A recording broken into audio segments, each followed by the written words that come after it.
बहुत सारे लोग बोल रहे थे कि आप एमआईएम प्रत्याशी है। मैं अपने आप को प्रत्याशी घोषित नहीं करता।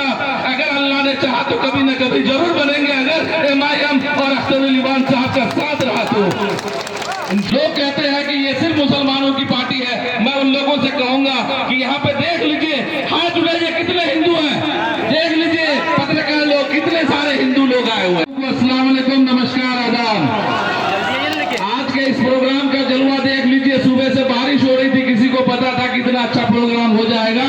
ये आप सबों और एमआईएम वालों की दुआ है जो बारिश रुक गई और हमारा प्रोग्राम इतना मशहूर हो गया। मैंने कल कहा था कि एक ऐतिहासिक प्रोग्राम होगा। अल्लाह का बहुत ही रहा वो करम है कि आज ऐतिहासिक ही नहीं, मुझे लगता है कि किशनगंज में और इस ग्राउंड में ये पहला कार्यक्रम है जहां इतने तादाद में, हजारों की तादाद में हिंदू और मुसलमान सब आए हुए हैं। लोग कहते हैं कि ये सिर्फ मुसलमानों की पार्टी है। मैं उन लोगों से कहूंगा कि यहाँ पे देख लीजिए, हाथ उठाइए कितने हिंदू हैं, देख लीजिए पत्रकार लोग, कितने सारे हिंदू लोग आए हुए हैं। हम मुसलमानों की पार्टी नहीं, हम पिछड़ों की पार्टी है, हम ओबीसी की पार्टी है, माइनॉरिटी की पार्टी है। माइनॉरिटी क्या सिर्फ मुसलमान है?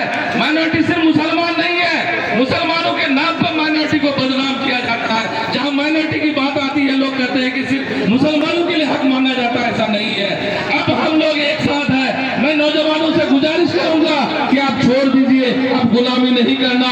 हमारे यहाँ लोग गुलामी करने आते हैं, क्योंकि आपके यहाँ एक ऐसी शख्सियत है अख्तरुल इमान साहब, जो किसी के बलबूते खड़ा नहीं हुआ, जिसके पीछे किसी की मेहनत नहीं है। उनके हुआ ऐसे शख्सियत है कि पूरे बिहार में जब एमआईएम को लेकर के आया था, न जाने कितने लोग नफरत करते थे। आज उनको देख लीजिए, पूरे बिहार से लोग किशनगंज आते हैं और उनके दरवाजे में खड़े रहते हैं, चाहे वो किसी भी पार्टी का हो। तो मैं गुजारिश करना चाहता हूँ आप तमाम नौजवानों और बुजुर्गों से, चाहे वो हिंदू हो मुसलमान हो, इन सब चक्करों में मत पड़िए। ये फिरका परस्त पार्टियां जो सो कॉल अपने आप को कहलाता है कि मैं सिर्फ और सिर्फ एक मुसलमानों की पार्टी है, तो ऐसे पार्टियों से दूर रहिए जो लोग कहते हैं कि सेकुलरिज्म का जो झंडा लेके चलते हैं, और सेकुलरिज्म कहीं से दिखता नहीं। आप देख लीजिए, जहां भी अगर यादव लोग खड़े होते हैं, मुसलमान वोट दे करके उनको जिताने का काम करते हैं। क्या बता दीजिए, एक भी मुसलमान को अगर आरजेडी का टिकट मिला हो, वहां के यादवों ने वोट दिया है। तो आप अलग से अपनी पहचान बनाइए, तभी जाकर के एक पहचान बनेगी। क्योंकि वक्त की कमी है, मौसम भी खराब हो रहा है। इंशाल्लाह हमारी बातें होती रहेंगी।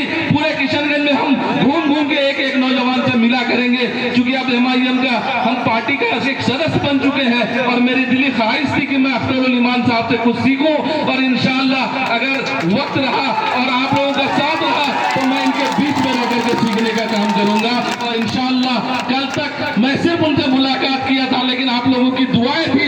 मैं फेसबुक और व्हाट्सएप के माध्यम से देख रहा था, मैं आपके बीच में आ रहा था। बहुत सारे लोग बोल रहे थे कि आप एमआईएम प्रत्याशी है। मैं अपने आप को प्रत्याशी घोषित नहीं करता। अगर अल्लाह ने चाहा तो कभी न कभी जरूर बनेंगे, अगर एमआईएम और अख्तरुल इमान साहब का साथ रहा तो। इंशाअल्लाह फिर वक्त मिलेगी, बात करेंगे। हमारे बहुत ही दूर से, हमारे तेज तर्रार और हिंदुस्तान के जाने माने, आप जानते हैं वारिस पठान साहब यहाँ पे बैठे हुए हैं। मैं चाहूंगा कि हम सब लोग उनको सुने, और हमारे गार्जियन, हमारे यहाँ के सदर अख्तरुल इमान साहब भी यहाँ पे बैठे हुए हैं, जिनकी हम तारीफ कर नहीं सकते, क्योंकि हमारे मुंह में उतनी आवाज नहीं होगी जितनी लंबी उनकी तारीफ के लिस्ट होंगे। तो इसलिए मैं आप तमामों से गुजारिश करता हूँ कि हमारे जो यहाँ आदिल हसन साहब बैठे हुए हैं, और इंजीनियर आफ्ताब साहब, जिन्होंने अपने खून से इस पार्टी को सींचा है, आप सब लोग इनकी बातों को सुन करके उसके बाद इत्मीनान से यहाँ से जाएंगे। अस्सलाम वालेकुम, नमस्कार, आदाब, बहुत बहुत शुक्रिया।